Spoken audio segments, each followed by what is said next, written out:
Hola a todos, ¿cómo están? En esta oportunidad vamos a discutir el trabajo práctico de solubilidad de compuestos orgánicos. En la guía de 2024 está como el trabajo práctico 4, pero en nuestro caso es el quinto trabajo práctico.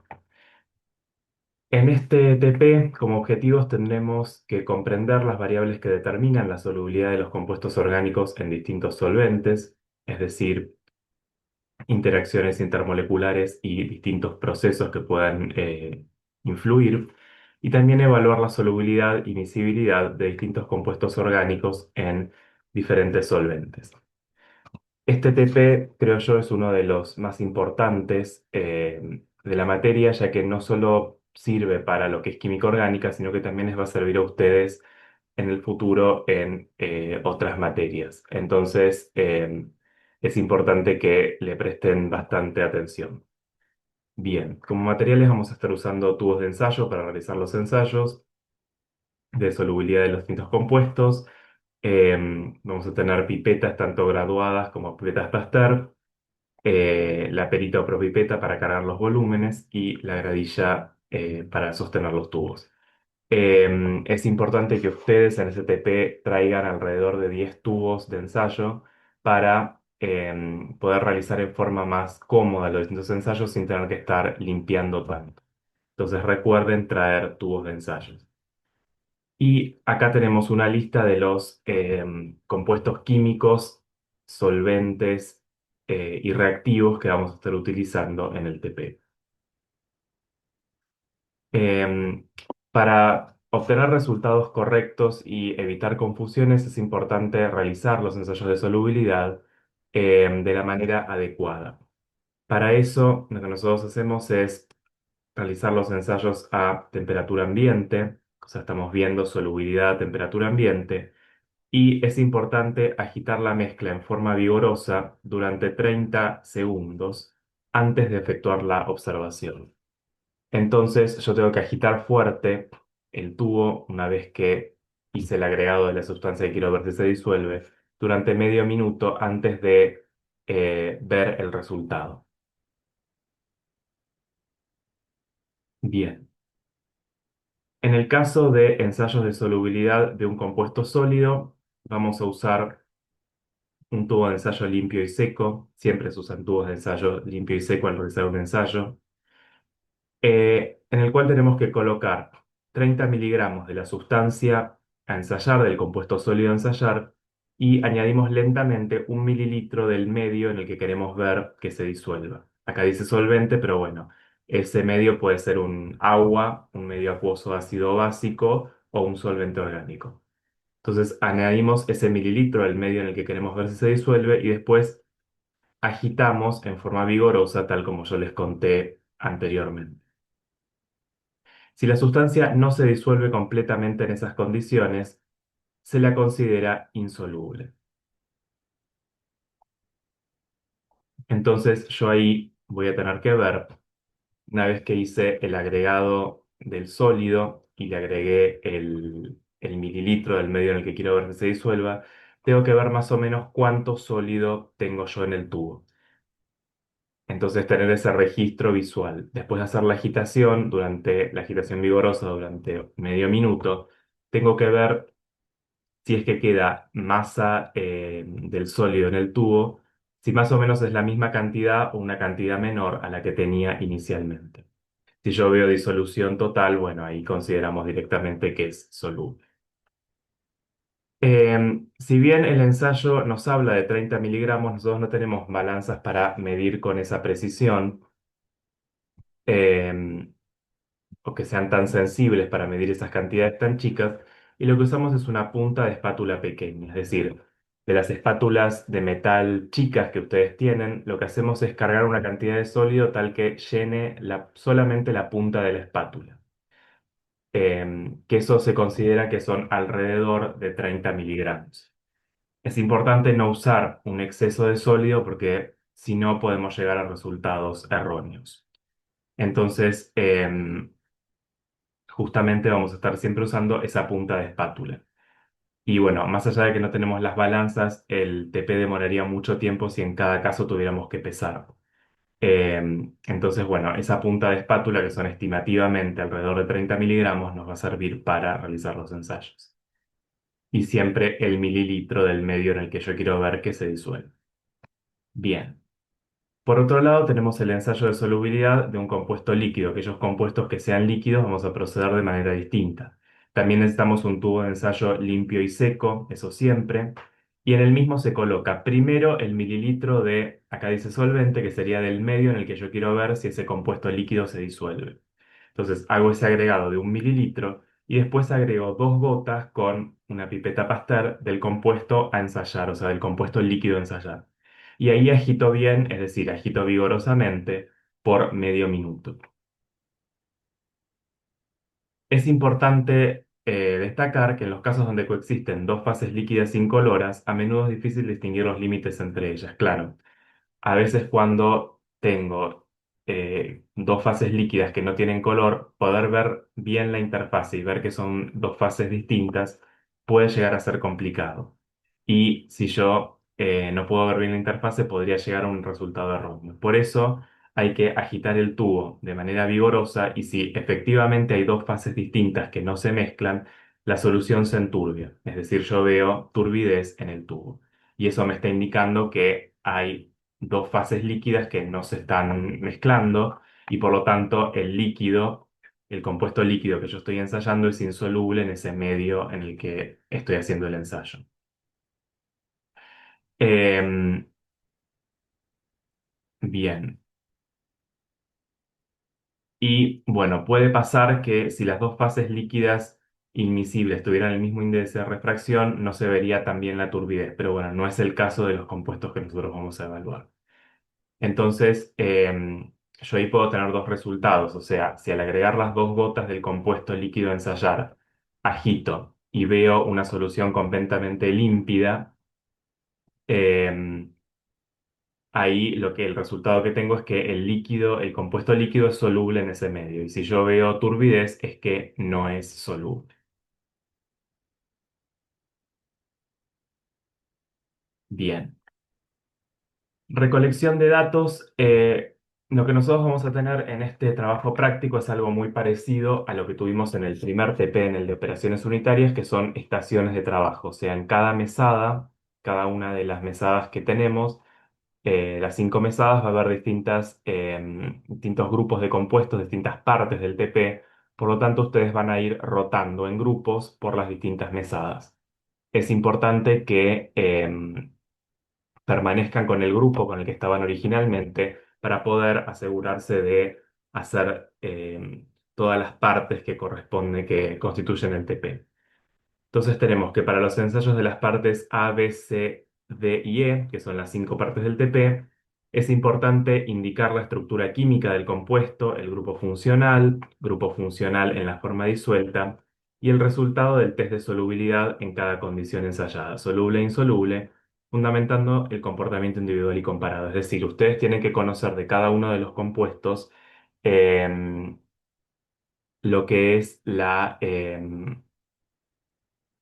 estructura, porque eso va a ser muy importante justamente para ver qué interacciones intermoleculares se pueden dar y ver si si ese compuesto, según su estructura, puede ser soluble o no en el medio en el que estamos evaluando. Bien. Entonces, acá, bueno, con respecto a conceptos teóricos, tenemos todo lo que tiene que ver con solubilidad. Entonces, la solubilidad la definimos como la concentración de un soluto que está disuelto em, en equilibrio con un soluto no disuelto a una determinada presión y temperatura. Entonces, más allá de esto, lo que nosotros podemos considerar es que, como principio general, lo similar disuelve a lo similar, es decir, que las fuerzas intermoleculares que existen en el soluto tienen que ser parecidas a las del solvente para que pueda haber la disolución del soluto en el solvente.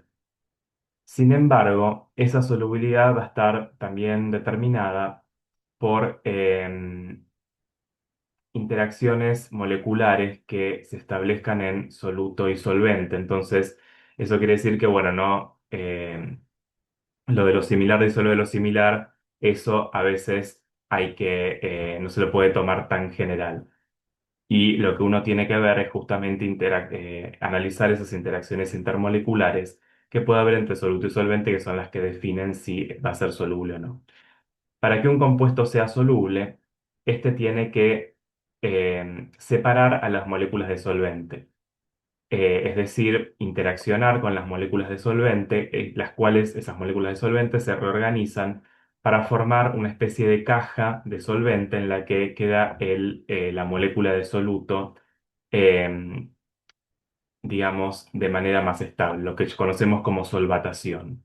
Entonces, justamente las moléculas de solvente, si pueden interaccionar en forma favorable con las del soluto, van a solvatarlo, mantenerlo en esa caja de solvente y vamos a, en cierto sentido, em, tener un poco menos de interacciones entre moléculas de solvente con moléculas de solvente.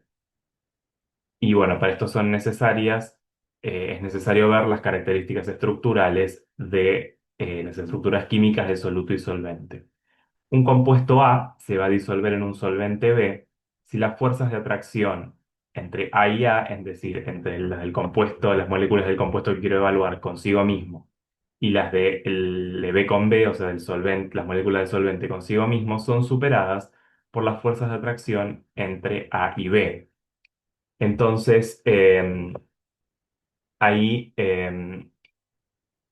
lo que nosotros tenemos que analizar nuevamente, como les decía antes, son esas fuerzas intermoleculares que se pueden dar. Y entre fuerzas intermoleculares en compuestos orgánicos tenemos las fuerzas dipolo-dipolo, que dependen de la interacción electrostática entre las moléculas, que justamente tengan un momento dipolar permanente por la distribución de carga presente en las mismas. Las fuerzas dipolares inducidas por dipolo, o sea, dipolo-dipolo inducido, que yo tengo una molécula que tiene un momento dipolar permanente que puede justamente inducir un momento dipolar en una molécula vecina que no tenga un dipolo permanente. Em, entonces, de esa manera va a poder darse una interacción entre las moléculas. Em, Entonces, ese momento dipolar inducido, el dipolo inducido en la molécula va a ser mayor cuanto mayor sea la polarizabilidad de esa molécula no polar que experimenta justamente la inducción del dipolo permanente. Y bueno, como ejemplo tenemos el bromo en agua.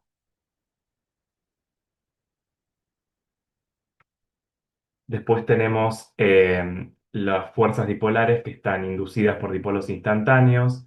Eh, digamos, las nubes electrónicas en las moléculas están en movimiento continuo, incluso en moléculas que no tienen un momento dipolar permanente. Entonces, por eso en cualquier momento se pueden dar dipolos transitorios y ese dipolo transitorio puede polarizar a moléculas vecinas. Entonces, están interacciones dipolo inducido, dipolo inducido. Em, entonces, justamente esos desplazamientos de nubes electrónicas en las moléculas se sincronizan de forma que puede haber una atracción mutua entre moléculas, son fuerzas atractivas, em, y la energía de estas fuerzas de dispersión o fuerzas de London tiene un alcance más bien corto.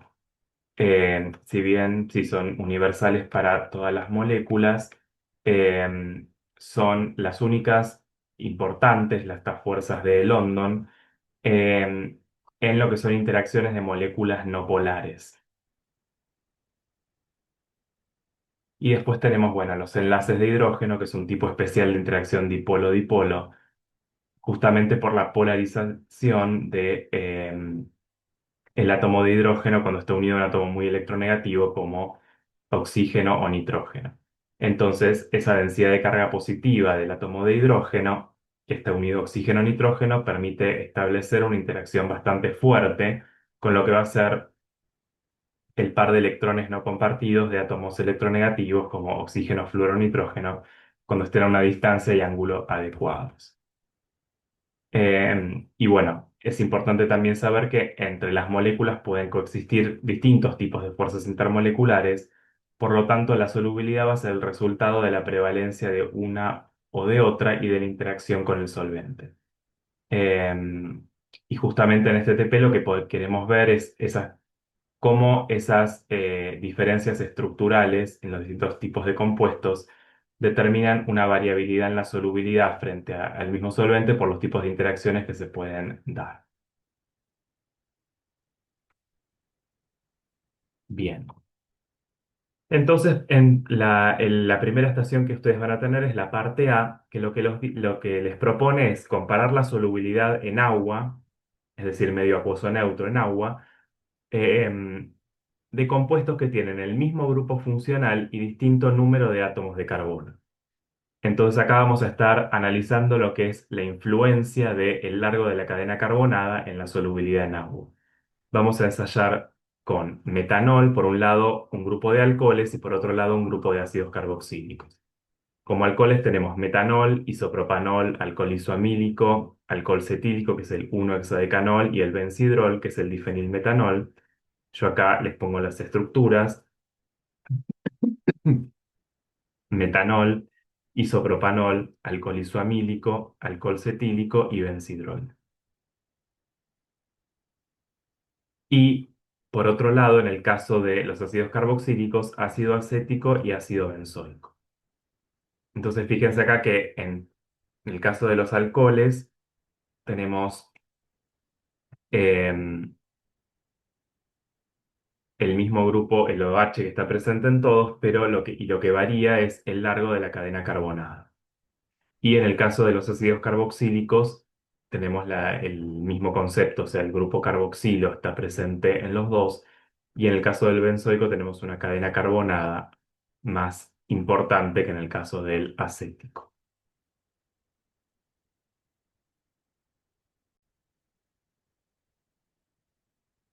En el caso del metanol, el isopropanol y el alcohol isoamílico, estaremos en presencia de compuestos líquidos, y en el caso del alcohol cetílico y el benzidrol, estos compuestos son sólidos. Y en el caso del acético y el benzoico, el acético es un compuesto líquido y el benzoico, como ustedes ya saben, es un compuesto sólido. Bien, entonces vamos a ver un poco qué es lo que pasa con los alcoholes. Los alcoholes más chicos, o sea, los alcoholes, bueno, son el grupo OH, es un grupo funcional polar. Y lo que vemos es que los compuestos en general oxigenados y nitrogenados de bajo peso molecular que tienen cadenas carbonadas cortas suelen ser solubles en agua, y cuando la cadena carbonada ya aumenta de largo, esa solubilidad disminuye. Entonces, lo que se suele ver es que esos alcoholes más chicos, em, con cadenas carbonadas cortas, son solubles en agua en toda proporción debido a la formación de enlaces hidrógeno con el agua. Generalmente los alcoholes de hasta 4 átomos de carbono suelen ser solubles en agua en toda proporción, porque justamente forman enlaces de hidrógeno con el agua en forma bastante eficiente. En cambio, cuando aumenta el número de átomos de carbono, el carácter no polar de la molécula, o sea, justamente el carácter no polar por el largo de la cadena carbonada, em, empieza a aumentar.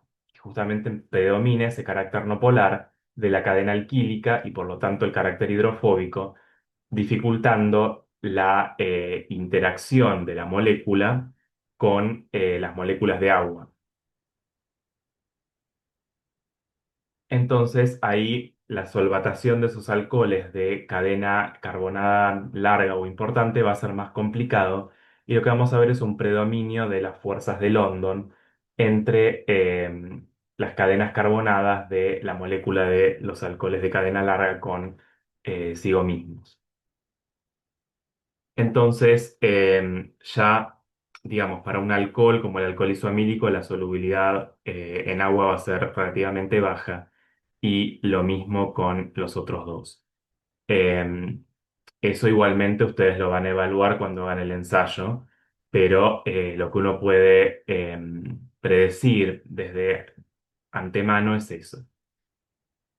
Y Con el ácido acético y el ácido benzoico, en el caso de los ácidos carboxílicos, pasa más o menos lo mismo, hasta eh, más o menos 3 o 4 átomos de carbono son solubles y ya con cadenas más largas justamente hay un predominio del efecto hidrofóbico de una cadena carbonada larga, entonces no vamos a ver solubilidad en agua.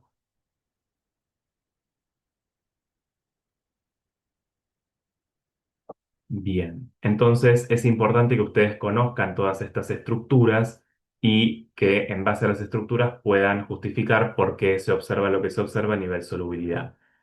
Acá la solubilidad en esta parte del TP está debida a un proceso físico. ¿Qué me refiero con proceso físico? Interacciones intermoleculares, no hay ningún tipo de reacción en el medio, ni reacción ácido-base, ni ningún otro tipo digamos, que esté asociada a a la solubilización. Son todas interacciones intermoleculares. Es decir, vamos a estar hablando de los puentes de hidrógenos que los alcoholes puedan formar con el agua, que se van a ver dificultados en su establecimiento cuando la cadena carbonada sea más larga, y lo mismo para los ácidos carboxílicos. Entonces, es solubilidad debido a un proceso físico.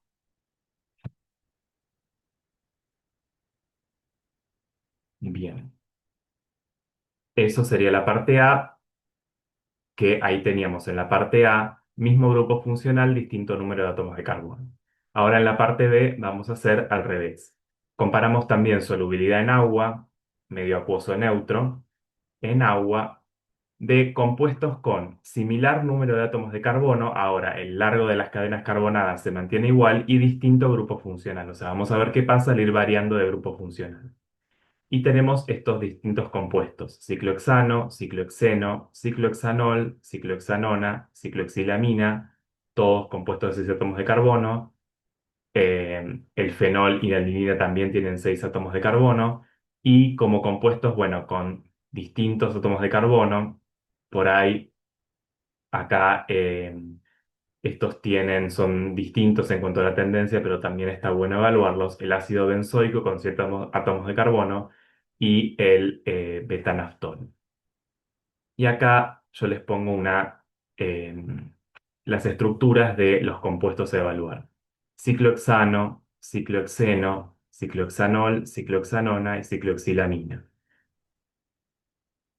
Entonces, en estos casos tenemos todos 6 átomos de carbono, compuestos alifáticos. En este caso, bueno, en el ciclohexeno tenemos una insaturación, pero digamos, mayoritariamente es alifático. Y después tenemos compuestos con anillos aromáticos. Si bien acá tenemos originalmente al fenol, el fenol a veces tiene una solubilidad parcial en agua, entonces, digamos, no es uno de los candidatos de más fácil análisis en cuanto a la solubilidad. Por eso vamos a reemplazar por este fenol que está acá, que es un fenol que tiene dos cadenas carbonadas en posiciones orto y paraloxidrilo, que se conoce como timol. Entonces tengo el ortoisopropil para metilfenol, que es el timol, y ya podrán imaginarse que al tener esta cadena carbonada más extendida, la solubilidad en agua debería ser menor. Vamos a ver si eso realmente es así.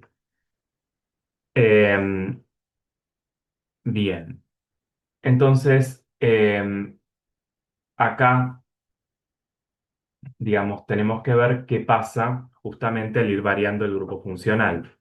En el caso de ciclohexano, ciclohexeno, ciclohexanol, ciclohexanona y cicloxilamina son todos compuestos líquidos, o sea que vamos a proceder en el ensayo de la forma tal que nos dice que tenemos que hacer el ensayo para líquidos.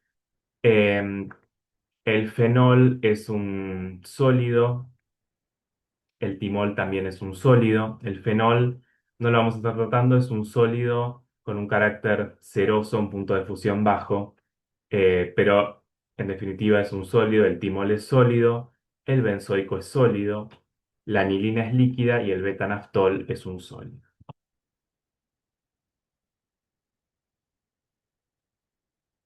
Entonces acá vamos a estar viendo qué pasa con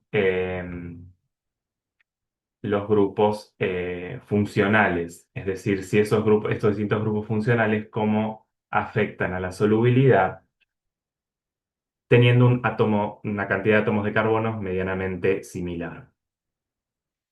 Entonces, para estos dos primeros, estos dos hidrocarburos, ciclohexano y ciclohexeno, lo más probable es que no sean solubles. Y en el caso de estos compuestos oxigenados y nitrogenados, como el ciclohexanol, ciclohexanona y cicloxilamina, por la cantidad de átomos de carbono, uno esperaría que no sean solubles. Em, Acá fíjense si hay alguna diferencia después entre ciclohexanol y cicloxilamina cuando hagan los ensayos. Por más que estos sí se pueden comparar en forma directa porque la diferencia es entre un oxidrilo y un amino, si ahí ven alguna diferencia o no. Pero ya oxigenados y nitrogenados con 6 átomos de carbono, uno esperaría que no fuesen solubles. Vamos a ver qué pasa en este caso. Y con respecto al resto de los compuestos, uno esperaría que no fuesen solubles justamente porque tenemos justo una cadena carbonada bastante larga. Los anillos aromáticos son bastante hidrofóbicos, así que también uno esperaría menor, digamos, dificultad de esos compuestos para establecer puentes de hidrógenos debido al carácter importante de la cadena carbonada. Igualmente, ustedes tienen que realizar los ensayos y el resultado final lo tendrán cuando hagan el ensayo con cada uno de estos compuestos. Bien. Y hasta ahora vimos esa solubilidad en medios acuosos, perdón, en agua, ¿sí? Agua neutra. Acá de vuelta, la solubilidad o no de estos compuestos va a estar regida por procesos físicos, es decir, por la posibilidad de formar o no interacciones favorables que permitan la solubilidad. Entonces, no hay ninguna reacción química involucrada en lo que es la solubilidad o no de estos compuestos. Es simplemente ver si se pueden establecer fuerzas intermoleculares con el solvente, con el agua o no, que van a poder determinar si se disuelven o no. Bien, vamos ahora a la parte C. La parte C nos dice que comparemos la solubilidad en agua, eso es lo que vimos en la parte B, y la solubilidad en medios ácidos, diluido y fuerte o medios básicos, em, digamos, sí, básico también fuerte y débil, en medios acuosos, ácidos y básicos de distintos compuestos. Acá vamos a evaluar ácido benzoico en hidróxido de sodio acuoso al 5% y en bicarbonato acuoso al 5%. El hidróxido de sodio acuoso al 5% sería el medio básico fuerte, medio acuoso básico fuerte, y el bicarbonato acuoso al 5%, el medio acuoso básico más débil. Ahí comparamos, bueno, el oxidrilo es una base más fuerte que el bicarbonato o el carbonato ácido. Entonces, por eso ahí hablamos de un medio acuoso ácido, un medio acuoso básico fuerte y un medio acuoso básico débil.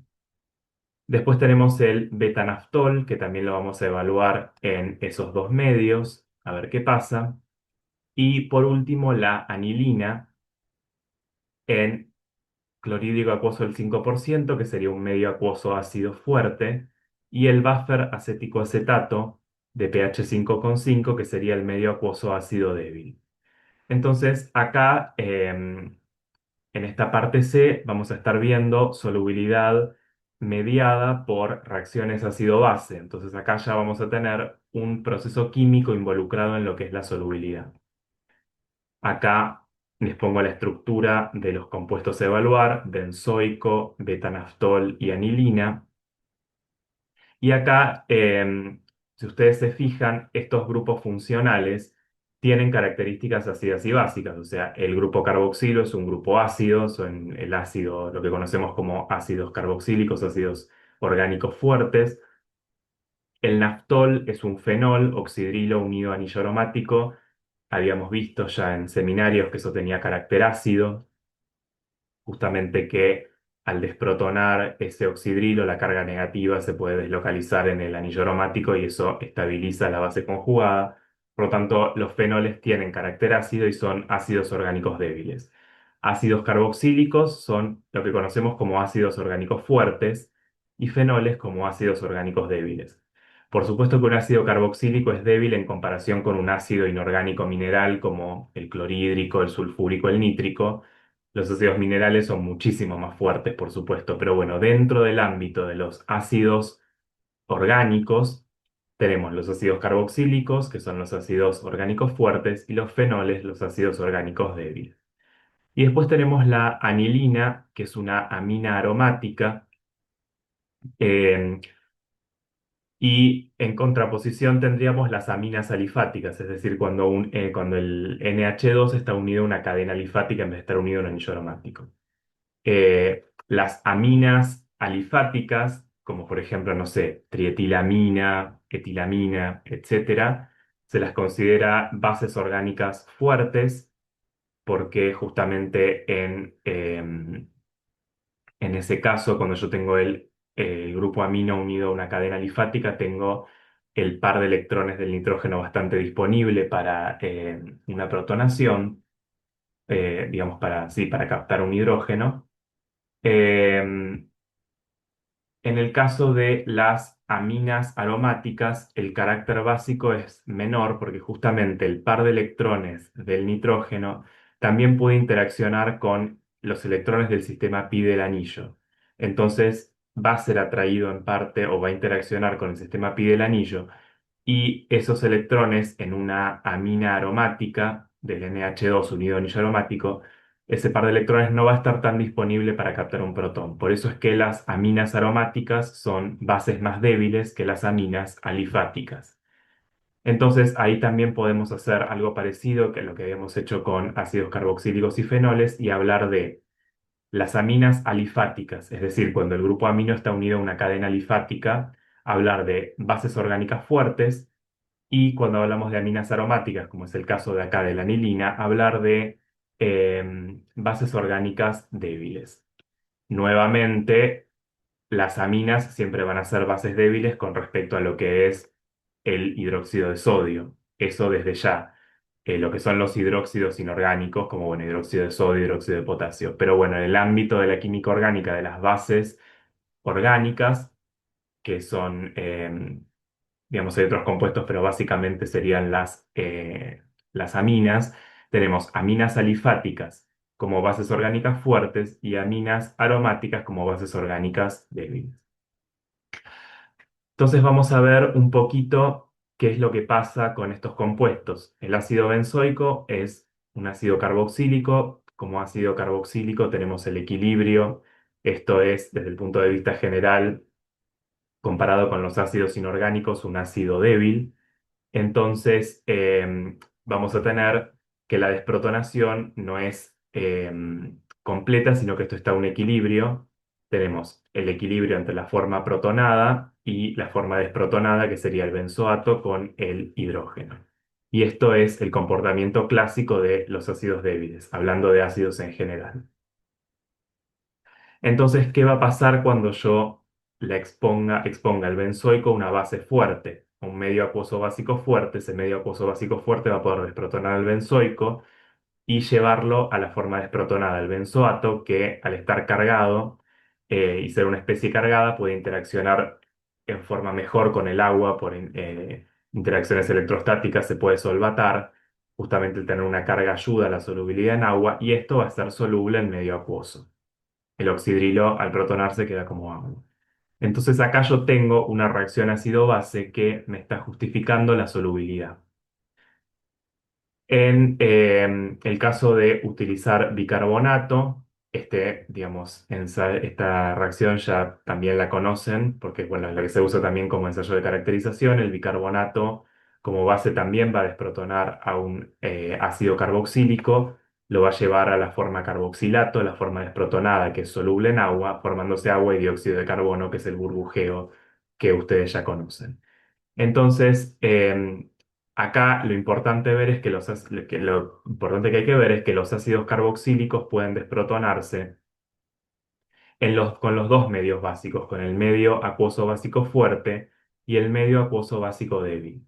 Y eso tiene que ver con que son ácidos orgánicos fuertes. Entonces, con los dos medios yo debería ver solubilización.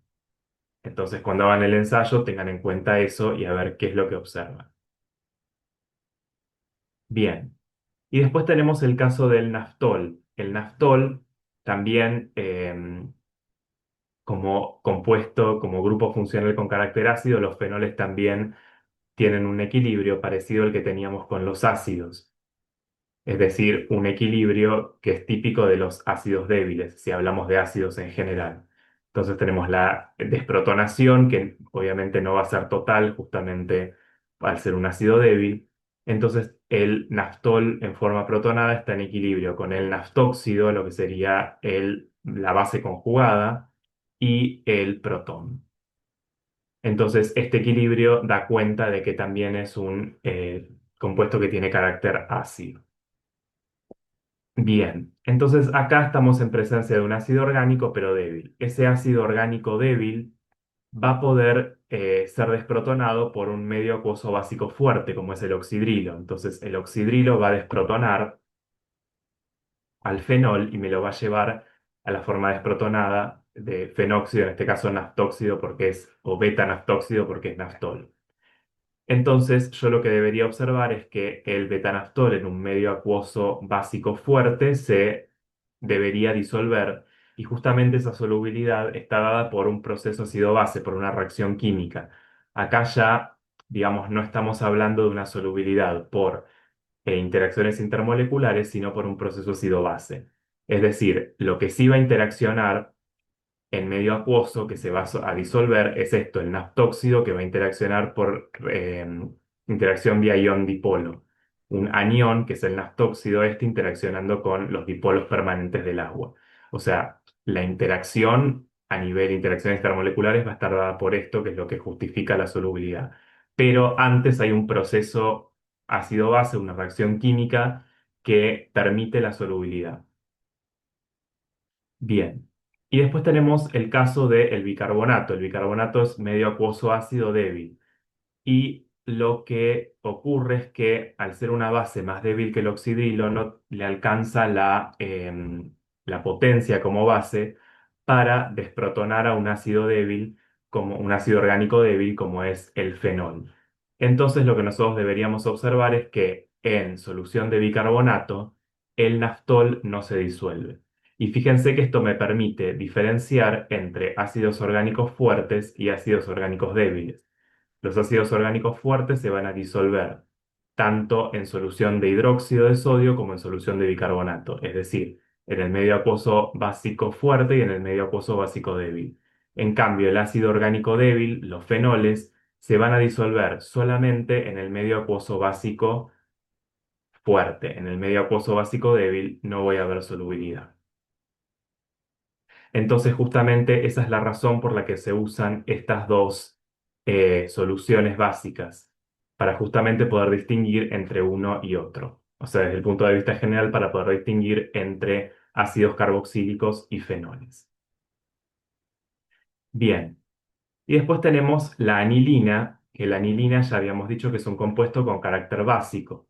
Entonces, cuando hablamos nosotros de bases débiles, tenemos el siguiente equilibrio, o sea, la base débil puede interaccionar con el agua y se da un proceso de equilibrio en cual esa base débil desprotona al agua, permanece como forma protonada, em, que es esta que está acá, y se forma un oxidrilo, que es el que justifica el carácter básico en agua.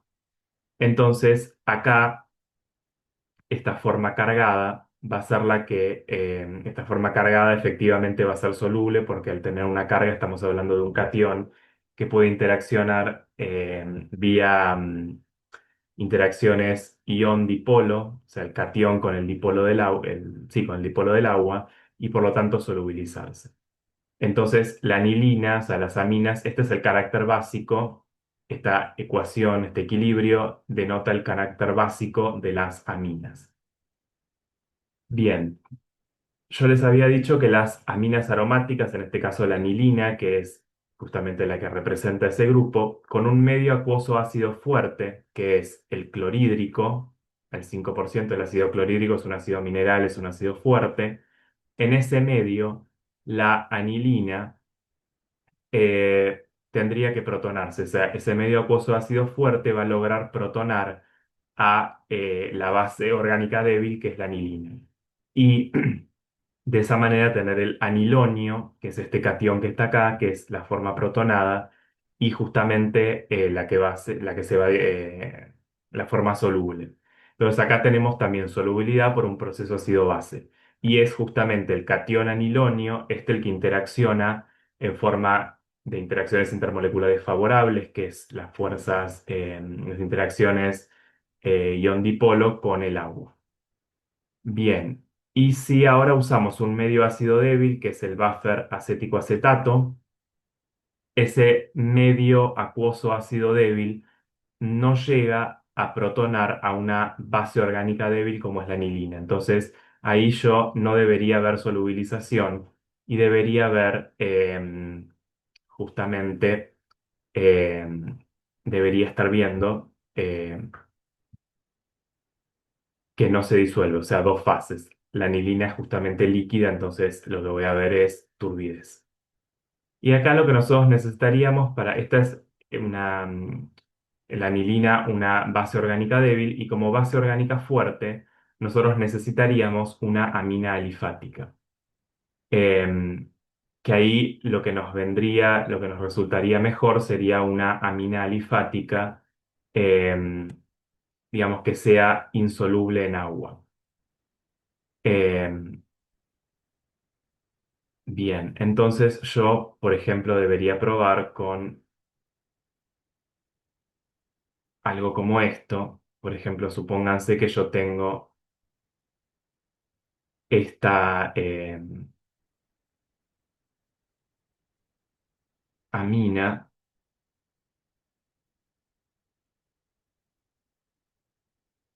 ahí tengo unos cuantos átomos de carbono.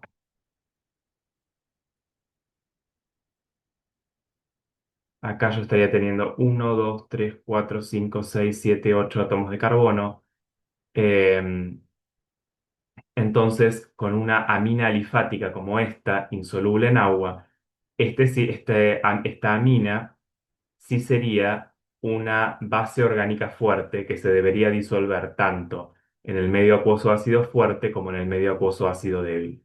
Y estas dos soluciones, justamente la solución acuosa ácida fuerte de clorhídrico y la solución acuosa ácida débil, que es el buffer acético acetato, me permiten distinguir entre estos dos tipos de aminas, entre las aminas aromáticas, que son las bases orgánicas débiles, y las aminas alifáticas, que son las bases orgánicas fuertes. Bueno, lamentablemente nosotros no contamos con muchas aminas alifáticas, y la que tenemos, muchas de ellas, bueno, la tretilamina que se suele usar mucho en química orgánica es soluble en agua. Entonces las aminas alifáticas de bajo peso molecular, las chiquititas que tienen cadenas carbonadas cortas, son solubles en agua y se disuelven en forma directa por un proceso físico sin que se necesite, sin que haya un medio ácido. Em, entonces, lo que nosotros no contamos es con una amina alifática, aminas alifáticas con cadenas carbonadas tan grandes como para que no se disuelvan en agua neutra. Entonces, fíjense, acá está la comparación, por ejemplo, el ácido acético que habíamos visto en la parte A. El ácido acético se va a disolver en agua neutra, entonces al disolverse en agua, se va a disolver en cualquier medio acuoso básico, ya sea fuerte o débil. Entonces, si el compuesto ácido básico es soluble en agua neutra, entonces yo lo que voy a ver es que en cualquier medio acuoso se va a disolver.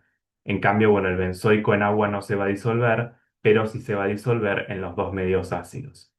Y bueno, con el naftol lo mismo, o sea, el naftol en agua, yo voy a ver que no se va a disolver, porque tiene una cadena carbonada de 10 átomos de carbono bastante importante, pero sí se va a disolver en el medio acuoso básico fuerte. Y la anilina acá la anilina, uno, em, que la habíamos visto en la parte B, en agua no debería disolverse justamente por la presencia del anillo aromático. Y acá sí uno va a ver solubilidad en los medios, en el medio acuoso ácido fuerte. Bien. Em, Justamente esta parte C es la que más va a estar relacionada con el último TP de la materia, que es extracción ácido-base, en donde uno, digamos, utiliza soluciones acuosas ácidas y básicas de distinta fuerza para poder extraer en forma diferencial compuestos. O sea que esta parte C también va a estar relacionada con el último TP de la materia, que es extracción ácido-base, y que también es un tema que transciende a nuestra materia y que también eh, lo van a ver en materias de más adelante. Bien. Y después en esta parte C también nos habla de solubilidad en ácido sulfúrico concentrado de distintos compuestos. Acá no estamos hablando de un medio acuoso, estamos hablando de ácido sulfúrico concentrado al 98%, que bueno, tiene un 2% de agua, pero mayoritariamente es ácido sulfúrico. Y vamos a evaluar qué pasa con ciclohexano, ciclohexeno, ciclohexanol y ciclohexanona. Entonces, acá, para que un compuesto se disuelva en ácido sulfúrico concentrado, yo lo que necesito es que tenga grupos funcionales que sean susceptibles de protonación en ese medio ácido tan fuerte. Entonces, lo que vamos a estar viendo son estos compuestos, ciclohexano, ciclohexeno, ciclohexanol y ciclohexanona, y qué es lo que pasa con un medio ácido fuerte no acuoso. Acá, ¿cuál es la diferencia con lo que pasaba acá? Cuando hacíamos la solubilidad con en clorhídrico o en el buffer acético acetato, que ahí teníamos mayoritariamente agua. Estos medios son medios acuosos ácidos o medios ácidos acuosos, quiere decir que mayoritariamente hay agua en el medio en ellos.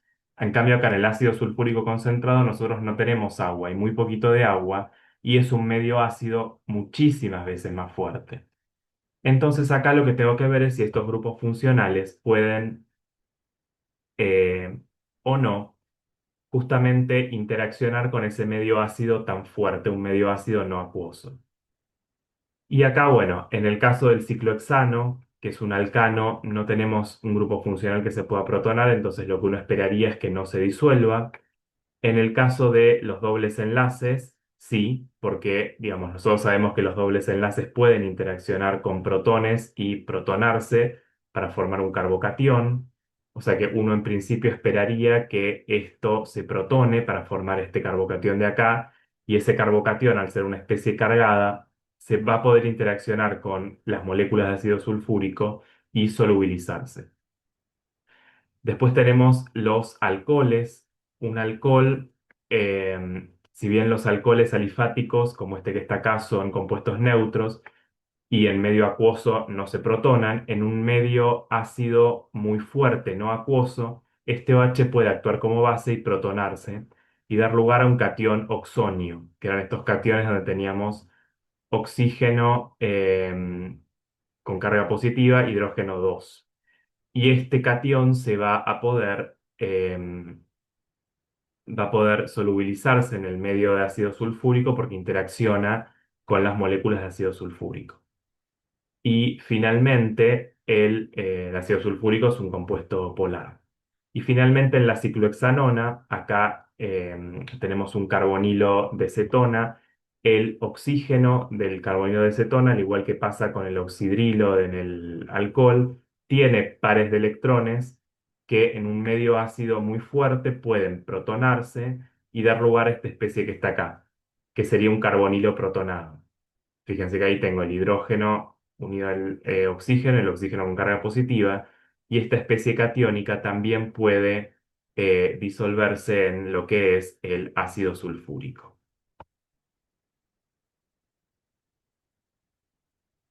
Entonces ahí tengo que ver qué pasa con estos compuestos, que cómo era su solubilidad en agua y comparar la solubilidad en agua con la solubilidad en ácido sulfúrico.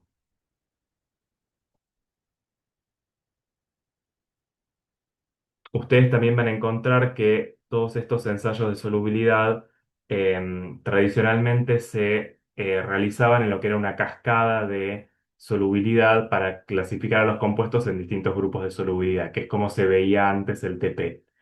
Em, que digamos es una clasificación que es importante y todo, pero el tema es que por ahí, al ser una cascada amplia y demás, yo creo que los confundía más a ustedes y es como que se terminaba perdiendo lo que era el análisis de interacciones caso por caso. Entonces se seguía la cascada para que cada compuesto cayera en un determinado grupo sin pensar bien en qué es lo que estaba pasando en cada caso. Pero bueno, esa solubilidad en ácido sulfúrico también sirve para clasificar compuestos orgánicos con respecto a su solubilidad.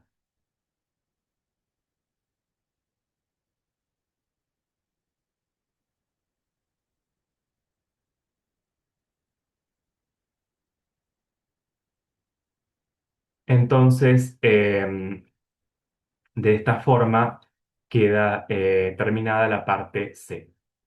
Vamos ahora a la parte D, que tiene que ver con la solubilidad en agua. Acá nuevamente volvemos a agua neutra.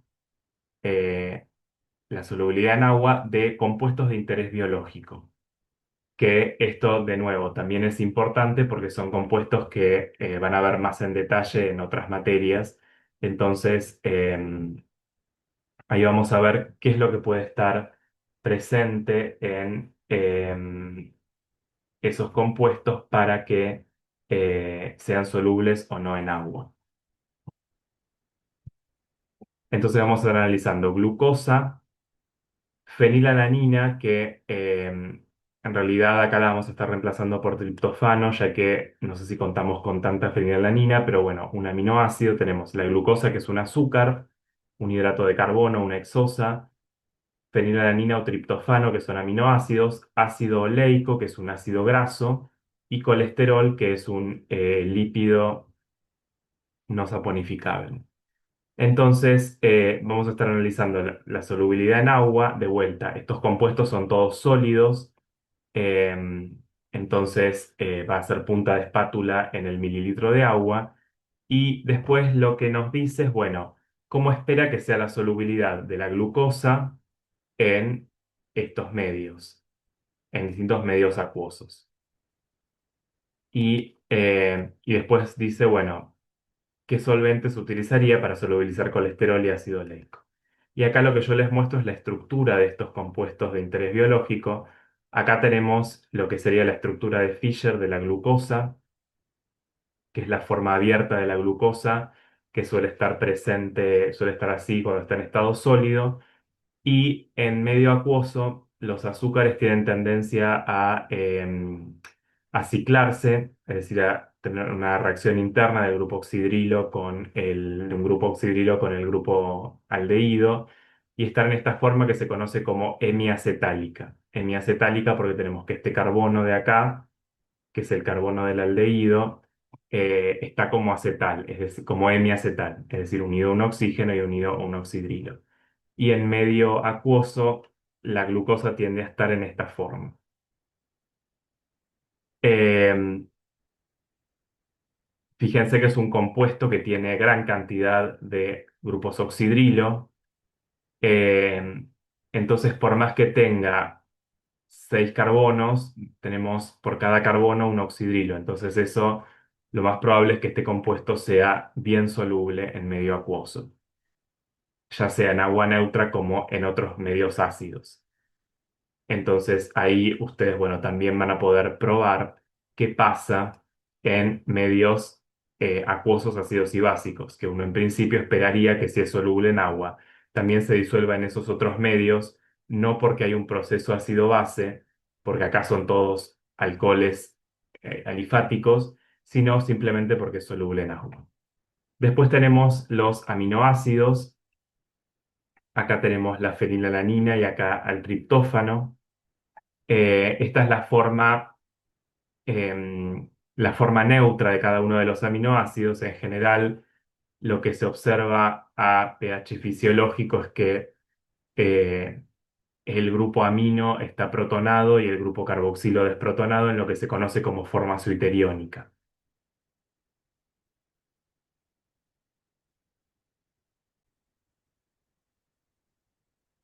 Fíjense que acá está esto que yo les decía, esto sería un aminoácido en la forma neutra, es decir, cada uno de los grupos en forma neutra, y esta es la forma zwitteriónica en donde yo tengo el grupo carboxilo desprotonado como carboxilato y el grupo amino protonado como amonio, que esta es la forma en la que suelen estar a pH fisiológico. Em, Acá, fíjense que estos compuestos tienen estos grupos polares, entonces tendrán que ver si la presencia de esos grupos polares los hace solubles en agua o no. Y sobre todo es importante analizar en estos dos casos, sobre todo el triptófano que tiene este grupo indol, que es una cadena carbonada relativamente importante. Y ahí verán ustedes qué es lo que pasa con estos dos casos. Acá tenemos el ácido oleico, que es un ácido graso de 18 átomos de carbono con la insaturación entre los carbonos 9 y 10. Este es un compuesto líquido, la glucosa es sólida y los aminoácidos también son sólidos. El ácido oleico es un líquido viscoso con aspecto de aceite. Y acá, bueno, ustedes ya se podrán dar cuenta que, bueno, si bien es un ácido carboxílico, con esta cadena carbonada tan larga, va a ser poco probable que se disuelva en agua. Y finalmente, el otro compuesto que tenemos es el colesterol, que es un lípido. Acá tenemos las dos estructuras del colesterol. Esto sería la estructura, la proyección en cuñas, sería la molécula vista desde arriba. La proyección en cuñas y también yo les puse, este es un igual, la proyección tridimensional, lo que se conoce como forma conformacional, de ver estos anillos del núcleo del esteroide en conformación silla. Fíjense que tenemos los que son ciclohexano, son sillas, este que es un ciclopentano, la forma sobre, y el ciclohexeno, la semisilla, que acá estaba presentado como si fuese un libro, esto lo habíamos visto que muchas veces, esto lo van a ver en Orgánica 2, pero cuando se hacen reacciones sobre esteroides, lo que se hace es trabajar con esta forma conformacional. Pero bueno, más allá de eso, lo importante acá es que nosotros analicemos la estructura de este compuesto y vamos a ver que pasa algo parecido al ácido oleico, en el sentido de que yo tengo un grupo polar en esta posición, fíjese que en esta zona del colesterol yo tengo un grupo oxidrilo, que es un grupo polar, pero por otro lado tengo una cadena carbonada o una parte carbonada que es bastante voluminosa, bastante importante. Entonces acá, digamos, estaría pasando algo parecido en este sentido, que la parte no polar es bastante más importante y preponderante que la parte polar, por lo tanto uno no esperaría que esto se disuelva en agua. El colesterol es un sólido.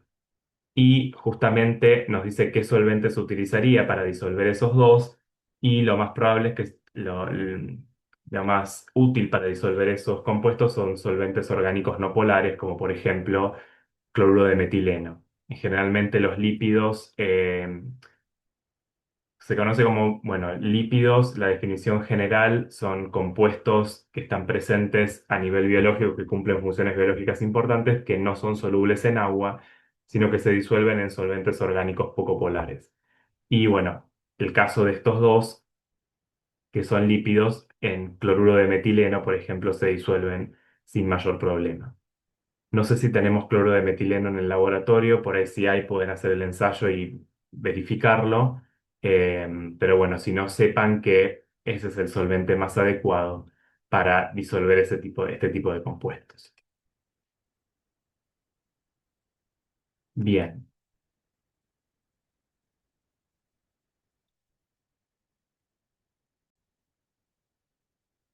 otro solvente en el que pueden probar solubilidad de estos lípidos es, por ejemplo, el hexano, en el cual deberían ser también bastante solubles o relativamente solubles.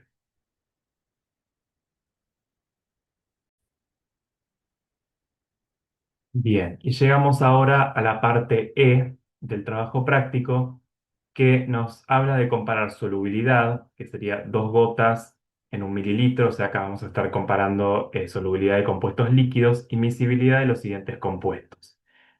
Acá lo que vamos a estar viendo es solubilidad y miscibilidad entre compuestos líquidos, entre distintos solventes orgánicos y el agua. Entonces nos dice de determinar el volumen en gotas que se necesita para observar dos fases. Vamos a ver éter etílico en agua, acetato de etilo en agua y metanol en hexano. Y acá los compuestos serían estos, el éter etílico, el acetato de etilo y el hexano.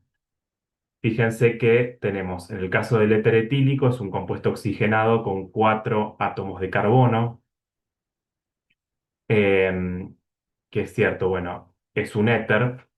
Con esa cantidad de átomos de carbono, uno en principio esperaría que fuese soluble en agua. El acetato de etilo es un éster, también tenemos un compuesto oxigenado, tiene este grupo, con 4 átomos de carbono y que uno esperaría que fuese soluble en agua. Y acá tenemos el hexano, me faltó el metanol, pero bueno, el metanol estaba arriba. El hexano, que bueno, es un alcano que acá claramente, digamos, es un compuesto no polar. Y metanol, que estaba al principio de todo, este,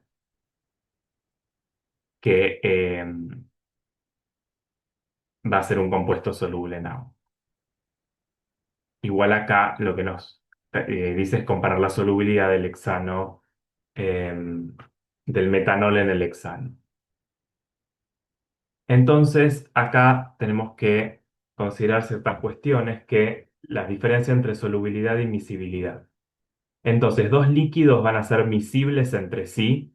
Yo hablo de dos líquidos que son miscibles si son solubles en todo rango de concentración. O sea, si yo mezclo cualquier proporción de uno con el otro, obtengo una solución. Y no obtengo dos fases, sino que tengo una sola fase, una solución.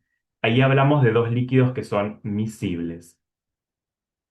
En cambio, los líquidos van a ser inmiscibles, hablamos de dos líquidos inmiscibles, si en alguna proporción no se mezclan, o sea, si en alguna proporción no son solubles y veo dos fases. Em, entonces, lo que va a estar pasando en estos casos, o sea, lo que ocurre en estos casos es eso.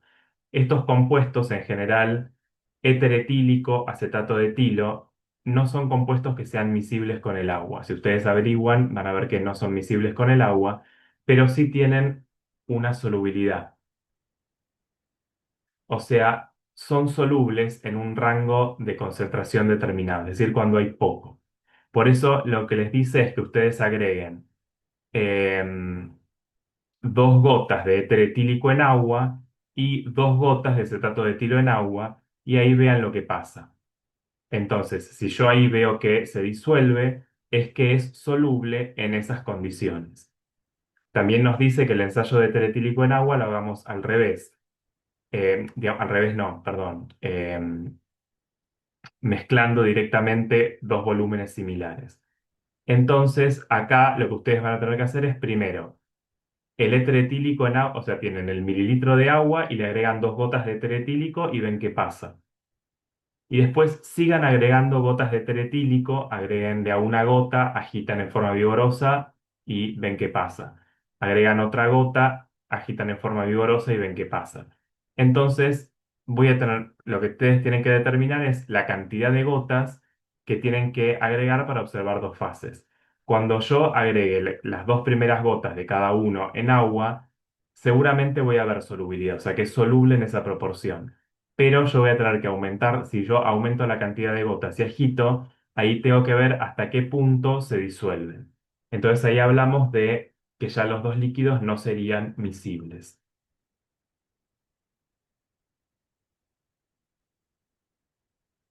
Entonces cuando yo aumento la proporción del compuesto orgánico en agua, voy a observar dos fases. Tengo que ver cuál es justamente la cantidad de gotas para observar dos fases. En el caso del éter etílico en agua, les dice que también hagan el ensayo mezclando directamente un mililitro de éter etílico con un mililitro de agua y ahí vean qué pasa cuando tenemos ya proporciones similares de los dos. Em, Y después el último que tienen es el metanol en hexano, o sea, ver el metanol, qué pasa con el hexano. Entonces también van a ir agregando, primero van a agregar 2 gotas de metanol en 1 mililitro de hexano, agitar y ver qué pasa. Y después sigan agregando gotas de metanol al tubo, agitando después de cada agregado, y ahí fíjense em, cuántas gotas necesitan para ver la separación de fases. Entonces acá estamos tratando todos líquidos que no son miscibles entre sí, o sea, que no se van a mezclar en cualquier proporción, sino que en una proporción se mezclan, sobre todo cuando hay poco de tretílico en agua o aceto de etilo en agua o metanol en hexano, y cuando ya hay una cantidad similar entre los dos, ya no voy a ver que se mezclan, o sea, no voy a ver solubilidad. Y esto, digamos, el hecho de que no sean los líquidos miscibles justifica que, por ejemplo, el éter etílico y el acetato de etilo se usen en como solventes de extracción para extraer compuestos de fases acuosas, porque permiten que algo que está parcialmente disuelto en una fase acuosa yo lo pueda extraer, solubilizar justamente al poner en contacto la fase acuosa con la fase orgánica, con el solvente orgánico, que ese solvente orgánico saque del agua al compuesto orgánico que yo quiero y que los dos solventes no se me mezclen porque justamente no son miscibles. Em, Y bueno, lo que tienen es que estos dos solventes, etílico y estato de etilo, por más que no son miscibles con el agua y forman fases cuando tienen proporciones similares, son de absorber bastante agua y uno suele tener que usar un agente desecante cuando lo usa como solvente de extracción. Em, y bueno, con el metanol y el hexano también tengo que ver qué es lo que pasa ahí con las polaridades, porque uno diría, bueno, tanto metanol como hexano son compuestos orgánicos, pero si tengo una miscibilidad o que son inmiscibles o una miscibilidad parcial, es justamente por la diferencia de las interacciones. Entonces, esta última parte, la parte E, también estaría relacionada con lo que son los solventes, usándolos como solventes de extracción. Bien. Y después tenemos lo que son ensayos de caracterización de grupos funcionales, que esos se realizan sobre algunas de las muestras, realizando un blanco, que el blanco se realiza con el medio en el que se hace el ensayo sin que haya un compuesto para ver justamente el resultado negativo. El blanco es la forma negativa, o sea, sí, digamos, sería el resultado negativo, que eso sería solamente el solvente sin que esté presente el compuesto, y el testigo positivo, que es un testigo de un compuesto que sabemos que va a dar positivo el ensayo. Y acá lo que nos piden es que, bueno, aparte de realizar los ensayos, formulemos las ecuaciones correspondientes y el tipo de reacción. Para analizar dobles y triples enlaces vamos a usar bromo en diclorometano. Ya habíamos visto en el TP de isomerización que se puede usar lo que es el permanganato de potasio frío y diluido, que eso sirve más bien para los compuestos que son solubles en agua o en alcoholes y que yo los puedo compatibilizar con un medio acuoso. Acá, bromo en diclorometano es bromo en un solvente no polar. Y me va a servir para el caso de los compuestos que no sean solubles en agua. Acá voy a estar probando el ciclohexeno, que el ciclohexeno me debería dar positivo ese ensayo.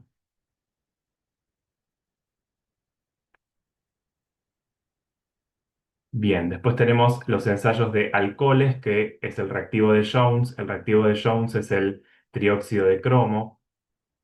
Acá tengo el trióxido de cromo, que es cromo 6.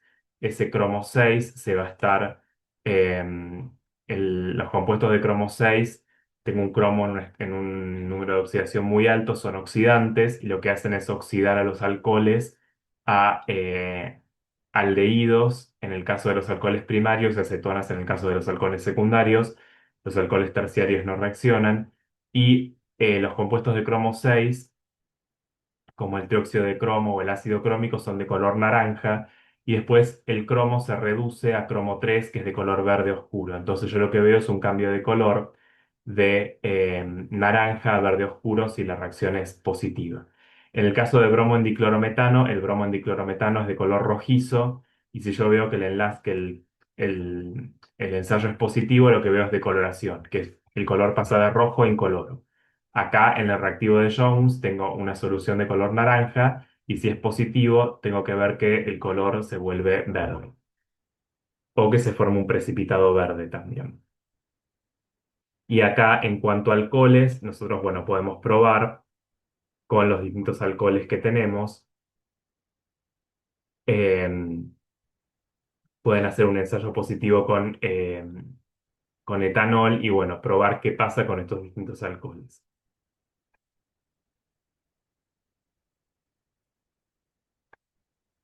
Después tenemos, bueno, aldehídos y cetonas, el ensayo de 2,4-dinitrofenil eh, hidracina, que lo que les va a dar es la hidrazona. La solución de 2,4-dinitrofenilhidracina es una solución acuosa ácida con un color así rojo oscuro, y cuando da positivo con aldehídos y cetonas, formando precipitados de color amarillo o naranja, a veces rojos, pero bueno, en esos colores. Y si yo veo formación de precipitado, es que tengo un aldehído o una acetona. Y ahí puedo estar probando eh, la ciclohexanona, que es la acetona con la que trabajamos en este TP, y como aldehídos, acá, bueno, no estaríamos teniendo. Tenemos, bueno, la glucosa, que en realidad también puede formar la hidrazona, se podría hacer el ensayo con glucosa también, pero en principio con ciclohexanona. Después, para las aminas tenemos el ensayo de sulfato de cobre al 10%, que lo que hace es las aminas interaccionan con el catión cobre y forman complejos, compuestos de coordinación, que suelen ser, si mal no recuerdo, más bien azules en el caso de las aminas alifáticas, y en el caso de las aminas aromáticas tienen un color azul más verdoso. Entonces acá vamos a estar trabajando con las dos aminas que tenemos en el trabajo, que son la cicloxilamina y la anilina. Entonces van a hacer el ensayo con las dos a ver qué es lo que ocurre.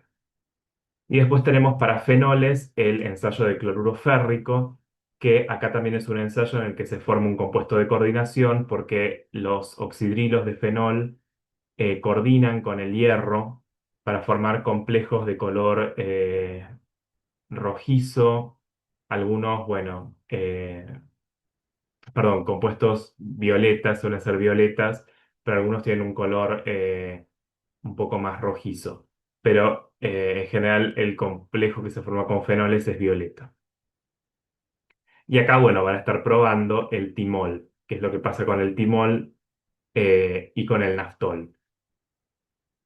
Entonces, si es que estos dos fenoles, bueno, fenol no creo que tengamos, pero o sí lo tendremos como testigo positivo, pero veremos si el timol, que es este fenol que está acá, y el betanaftol, si dan o no positivo ese ensayo.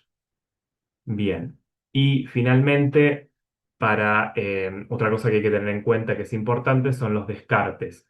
En este TP, bueno, ustedes van a generar eh, bastantes descartes porque cada ensayo va a tener que ser descartado, y es importante descartar las cosas donde corresponde.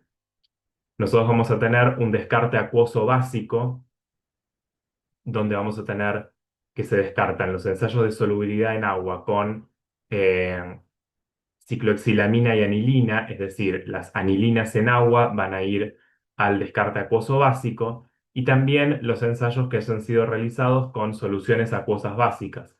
Los ensayos que hayan sido realizados con hidróxido de sodio al 5% y bicarbonato al 5% se van a descartar en acuoso básico porque son soluciones acuosas básicas.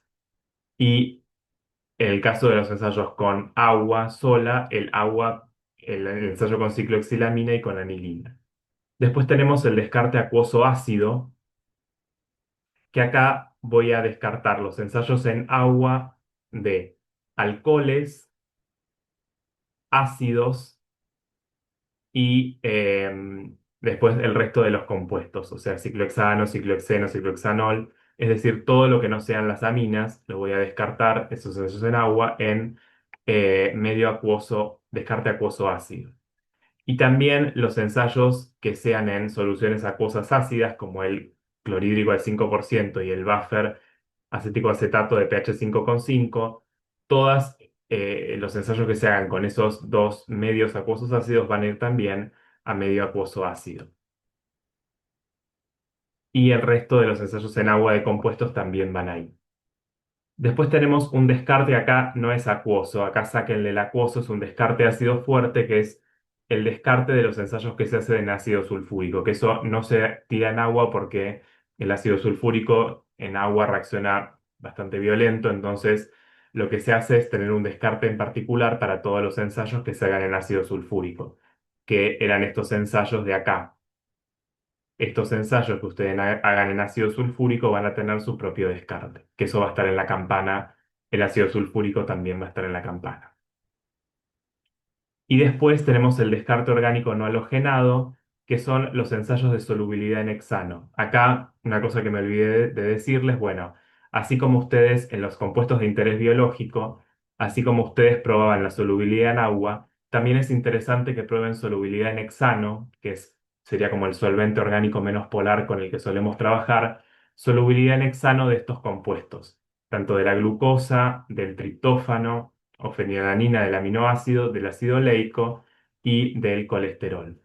Entonces ahí, para que puedan tener la contraparte de, bueno, el agua siendo el solvente más polar que nosotros tenemos y el hexano el menos polar que nosotros tenemos. Y justamente esos ensayos de solubilidad en hexano se van a descartar en orgánico no halogenado. Así que bueno, tengan presente que eso es importante a la hora de, eh, digamos, de proceder en el TP. Descartar las cosas donde realmente haya que hacer. Bueno, y con esto concluimos lo que es la explicación del TP. Acá tienen un cuestionario que, digamos, les va a ayudar a pensar en las cuestiones que son importantes en este TP. Está bueno que traten de resolverlo y después, bueno, me consultan en cualquier caso. Em, Pero bueno, ya con todo lo que estuvimos viendo y con la información que están en libros en el Klein y en el Wade, hay información de solubilidad. Con lo que estuvimos viendo y con lo de los libros deberían poder resolverlo sin problemas. Así que bueno, con esto concluimos lo que es la explicación del TP de solubilidad.